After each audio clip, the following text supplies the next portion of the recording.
आज स्वामी आसी कहते झील तो आइसक्रीम बनैल मो के बनैब बनैब जदि बनाओ वर्षा दिन स्टार्ट है मुझे खाइबिनी।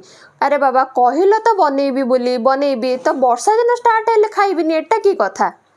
घरे केबेटू ए चॉकलेट पाउडरटा पड़ी थिला तो भाविले आज चॉकलेट पाउडर ही आइसक्रीम बनईदेवी चॉकलेट आइसक्रीम से फास्ट चॉकलेट आ कॉर्नफ्लोर को टिके क्षीर दे गिनारे मिसई रखिदेली गैस रे क्षीर गरम होगापी छाड़ी देथिली क्षीरटा उतरवा टाइम रे ही चॉकलेट मिक्स को देकी गोटे फुटना आसवा जाए फुटेदेली तापर कढ़ई को गैस रु काढ़ी आनी ठंडा होगापी छाड़ीदेली एबे गोटे ग्राइंडर जार रे क्रीम नहले क्षीरर सर हेले भी चलिबो ताको आग टिके ग्राइंडिंग करदेली नेक्स्ट से पाउडर चीनी और चॉकलेट मिक्स को दे गोटे मिनट जाए ग्राइंडिंग कली एटी टिके अमूल पाउडर पकेले आहरी टेस्ट भल हम किंतु मो पाखे नथिला बोली मु देइनी।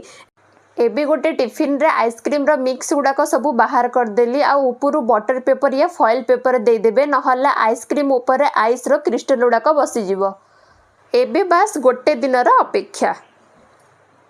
एबे आइसक्रीम टाको प्लेट रे बाहर करदेली आ ऊपर टिके सजेदेली कहीं कथार अच्छी परा आग्रहणे अर्ध भोजन आग आखि को जिनसटा देखा गले सिना भल किए गोटे खाइबा को मन करिबो एबे निजे टिके खाइदेली